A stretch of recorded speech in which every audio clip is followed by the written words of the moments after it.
ఓం మహాగణపతిపతే నమ. ఓం శ్రీ గురుభ్యో నమ. ఓం శ్రీ మాత్రే నమ. ఈరోజు మనము గురుగ్రహం యొక్క విశిష్టత, గురుగ్రహం అసలు కారకత్వాలు ఏంటి, ఏ రాశిలో ఉచ్చనుందుతారు, ఏ రాశిలో నీచనుందుతారు, ఏ రాశులలో ఎలాంటి ఫలితాలు ఇస్తారు అనే ఒక డిస్కషన్ మనం చేసుకుందామండి. జనరల్గా మనకి నవగ్రహాలలో దేవగురు బృహస్పతికి ఉన్న వాల్యూ అన్ని గ్రహాలలో కంటే కూడా ఈయనకి ఎక్కువ అన్నమాట. ఈయనకి గురు భగవానుడికి జనరల్గా ఏంటి అంటే, మనము ప్రతి మంచి కార్యక్రమాలు, శుభ కార్యక్రమాలు మన ఫ్యామిలీస్లో అవ్వచ్చు, మన లైఫ్లో అవ్వచ్చు, ఏదన్నా జరగాలి అంటే గురుబలం ఉండాలి అని చెప్పేసి మనము వింటూ ఉంటాం. అంటే గురువు యొక్క చూపు మనకి అంత ఇంపార్టెంట్ అవుతుందన్నమాట, అంత శుభ ఫలితాలను ఇస్తుంది. మనకి క్లాసిక్స్ ప్రకారం చెప్పడం కూడా ఏంటి అంటే, జన్మజాతకంలో కొన్ని గ్రహాలు దుష్టానాలలో ఉన్న జన్మజాతకంలో గురువు కనుక మంచి పొజిషన్లో ఉంటే అలాంటి వ్యక్తి ఎంతటి కష్ట సమయంలోనైనా సరే దైవ బలంతో కూడి లైఫ్లో పైకి ఎదగడానికి చాలా మంచి ఆస్కారాలు ఉంటాయని చెప్పేసి మనకి క్లాసిక్స్ కూడా వివరిస్తూ ఉంటాయన్నమాట. సో ఈ నవగ్రహాలలో గురుగ్రహానికి చాలా విశిష్టత ఉంది.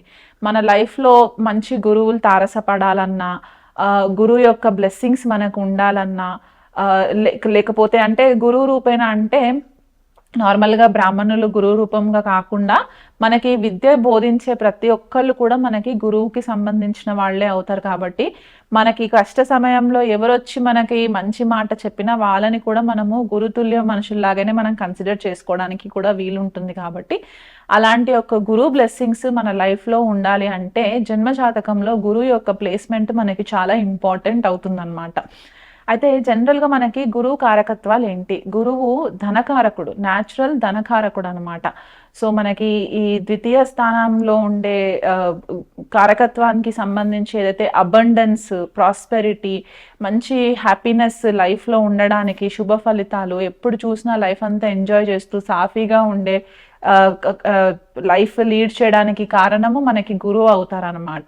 అంటే వీళ్ళకి ఎంత టెన్షన్స్ ఉన్నా సరే అంత ఇబ్బంది పడవలసిన పరిస్థితి లేకుండా ఉంటుంది. అలాగే మనకి లేడీస్లో చూసుకున్నట్లయితే గురువు సంబంధితమైన రిలేషన్స్ ఎవరు అంటే పిల్లలు, స్పెసిఫిక్గా మగ సంతానం. మనకి గురువు బ్లెస్సింగ్స్ వల్ల మగ సంతానం పుట్టడానికి ఛాన్సెస్ ఉంటాయి. లేడీస్ జన్మజాతకంలో భర్త యొక్క నేచర్ ఎలాంటిది, భర్త యొక్క క్వాలిటీస్ ఎలాంటివి అనేది గురువు ప్లేస్మెంట్ని బట్టి చెప్పడానికి ఛాన్సెస్ ఉంటాయి. మనకి న్యాచురల్ ధనకారకుడు అని చెప్పేసి అన్నాను. ఐశ్వర్యం మనకి రావడానికి కూడా మనకి గురువు చాలా ఇంపార్టెంట్ అవుతుందన్నమాట. గురువు ప్లేస్మెంట్ జన్మజాతకంలో ఉంటే విలాసవంతమైన ఇళ్లల్లో ఉండడము, మంచి గురువులతోటి డీలింగ్స్ అవ్వడము, సొసైటీలో పేరు పొందిన వాళ్ళతోటి అలాంటి వాళ్ళతో పరిచయాలు పెరగడము, ఇలాంటివన్నిటికీ కూడా మనకి గురువు చాలా ఇంపార్టెంట్ అవుతారు. స్కూల్స్, యూనివర్సిటీస్, టెంపుల్స్ అంటే మనకి దేవాలయాలు, ఇతర మతాల్లో ఫాలో అయ్యే వాళ్ళకి చర్చ్ అవ్వచ్చు, మాస్క్ అవ్వచ్చు, మస్జిద్, ఇలాంటి గురుద్వారా, ఇవన్నీ కూడా గురువుకి సంబంధించిన ప్లేసెస్ అన్నమాట. అండ్ ప్రొఫెషన్స్కి వచ్చేసరికి గురువు రిప్రజెంట్ చేసే ప్రొఫెషన్స్ ఏంటి అంటే టీచర్స్. మన లైఫ్లో మనకి ఉపాధ్యాయులు ఎవరైతే ఉంటారో teachers, school principles, college principles, professors, మనకి లీడర్స్, సొసైటీలో లీడర్స్, రిలీజియస్ లీడర్స్ అంటే ధార్మికమైన లీడర్స్ ఉంటారు కదా మనకి ధర్మ ప్రచారాలు చేసే ప్రవచనకర్తలు, వీళ్ళంతా కూడా గురువుకి సంబంధించిన ప్రొఫెషన్స్లో ఉన్న వాళ్ళు అనమాట. జ్యోతిష్యం చెప్పే గురువులు, జ్యోతిష్యం నేర్పించే వాళ్ళు, తంత్ర విద్య నేర్పించే గురువులు, హోలిస్టిక్ ట్రైనింగ్స్ ఇచ్చే హీలర్స్, మెడిటేషన్ నేర్పించే గురువులు, యోగా, ఇవన్నీ కూడా గురువుకి సంబంధించిన ప్రొఫెషన్స్ అన్నమాట. అయితే గురువు స్వక్షేత్రం వచ్చేసి మనకి ధనుసు రాశి స్వక్షేత్రం అవుతుంది, అండ్ మీనరాశి కూడా తన స్వక్షేత్రం అవుతుంది. మూల త్రికోణ రాశి వచ్చేసి మనకి ధనుసు రాశి అవుతుంది. ఉచ్చస్థానం మాత్రం కర్కాటక రాశిలో చాలా కంఫర్టబుల్గా ఉంటారన్నమాట గురువు. అండ్ నీచ స్థానంకి వచ్చేసరికి మకర రాశి నీచ స్థానం ఉంటుంది. తృతీయ భావం వచ్చేసి గురువుకి మారణకారక స్థానం అని చెప్పేసి అంటూ ఉంటారనమాట. ఎందుకంటే గురువు యొక్క నేచర్ ఏంటి? బోధించడం.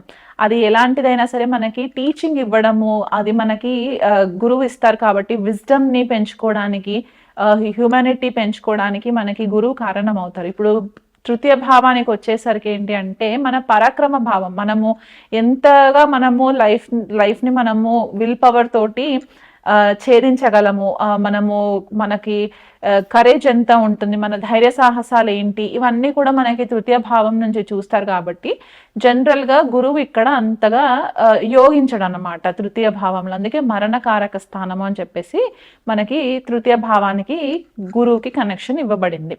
సో ఇప్పుడు ఈ గురువు మనకి మెడికల్ ఆస్ట్రాలజీ ప్రకారం చూసుకున్నట్లయితే లివర్కి కారణము, ప్యాంక్రియాస్కి కారణము, మనకి ఇన్సులిన్ స్పైక్ అవ్వడానికి, డయాబెటీస్ రావడానికి, మనకి నేజల్ ముక్కుకి కూడా మనకి గురువు కారణం అవుతారన్నమాట.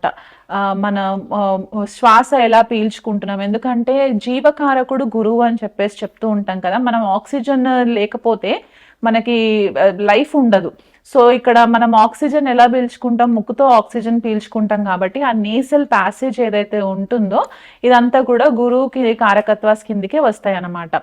సో కొన్నిసార్లు చాలా మట్టుకు మనం వినేది ఏంటి అంటే గురువు చాలా మంచి ఫేవరబుల్ రిజల్ట్స్ ఇస్తారు, గురువు దశ వస్తుంది అనగానే మనకి మంచి రాయల్ స్టాటస్ వస్తుంది, మనం అన్ని విధాలుగా హ్యాపీ లైఫ్ లీడ్ చేస్తామని చెప్పేసి వింటూనే ఉంటూ ఉంటాం. కానీ అదే గురువు మనకి కొద్దిపాటిగా ఆరోగ్యం విషయంకి వచ్చేసరికి ఫ్యాటీ లివర్ ఇష్యూ ఇవ్వడము, ఒబిసిటీ అంటే అధిక బరువు ఉండే మనుషులు మనకు కనిపిస్తూ ఉంటారు కదా, వాళ్ళకి హెల్త్ ఇష్యూ ఉండడం వల్ల వాళ్ళు ఉన్న ఏజ్ కంటే కూడా ఎక్కువ లావుగా ఉండడానికి కూడా కారణం ఇక్కడ గురువు ఇస్తారన్నమాట.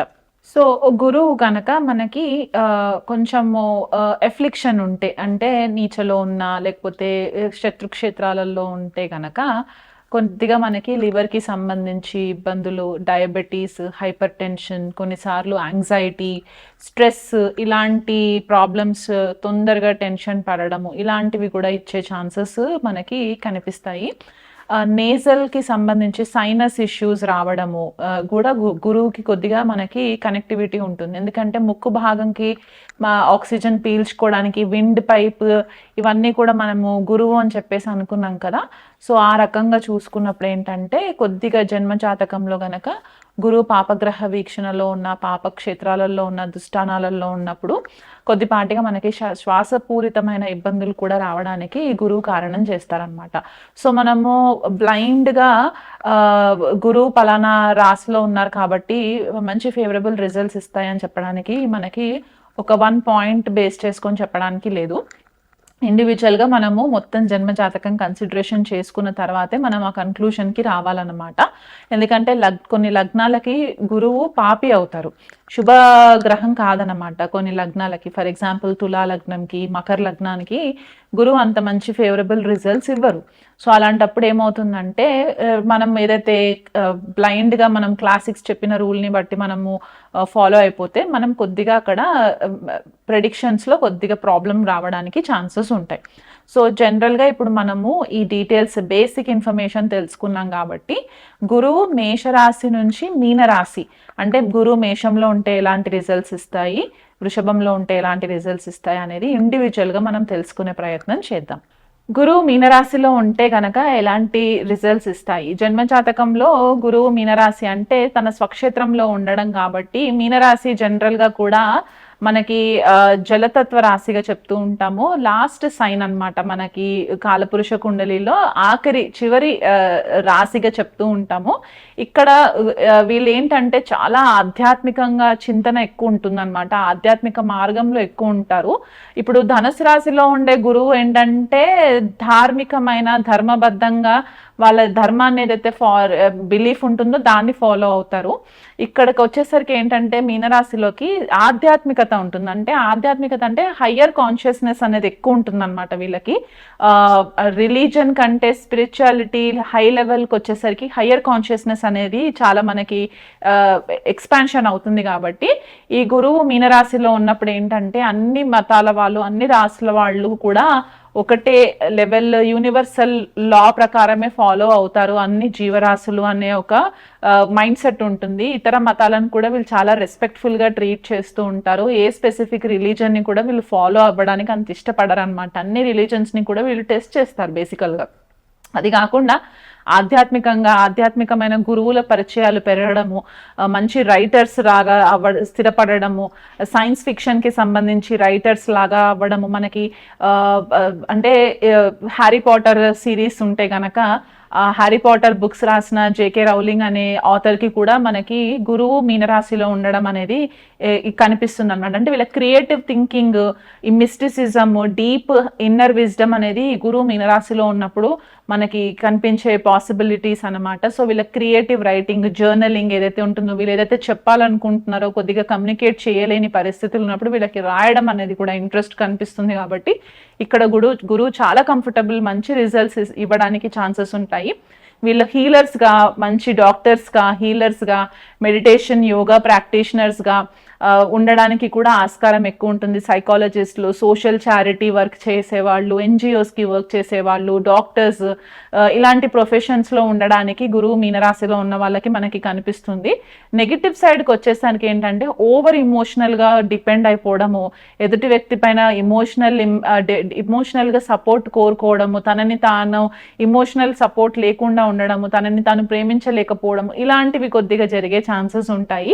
అండ్ బాడీలో వాటర్ కంటెంట్ ఎక్కువ ఉండడం వల్ల అరికాలల్లో ఇబ్బందులు రావడం, అరికాలు ఉబ్బడం జరుగుతూ ఉంటాయి. కొంతమందికి మనం చూస్తూ ఉంటాం రీనల్ ఫెయిల్యూర్స్ ఏమైనా జరిగినప్పుడు అరికాలు ఉబ్బడము, వాయడం అనేది కనిపిస్తుంటుంది కదా. ఇక్కడ వీళ్ళకి బాడీలో వాటర్ రిటెన్షన్ అనేది కొద్దిగా కనిపిస్తుంటుంది. కాబట్టి ఆ టాక్సిన్స్ అన్ని కూడా అరికాలల్లో వెళ్ళి స్టోర్ అవ్వడానికి పాసిబిలిటీస్ ఉంటాయి. కాబట్టి గురు మహాదశ, గురు అంతర్దశ వచ్చినప్పుడు కనుక మీరు రెగ్యులర్గా పారాయణం చేసుకోవడము, లేకపోతే గురు పాదుక స్తోత్ర పారాయణం చేసుకోవడము, గోవుకి గ్రాసం తినిపించడము, చిన్న పిల్లలతో ఎక్కువ టైం స్పెండ్ చేయడము, వాళ్ళకి చదువు నేర్పించడము, లేకపోతే ఏదైనా ఒక మంచి భగవద్గీత, రామాయణం ఇలాంటి బుక్స్ తీసుకొని మీరు ప్రతిరోజు ఒక పేజ్ కనుక మీరు చదివినట్లయితే మీకు ఇంకా మంచి ఫేవరబుల్ రిజల్ట్స్ రావడానికి పాసిబిలిటీస్ ఉంటాయి.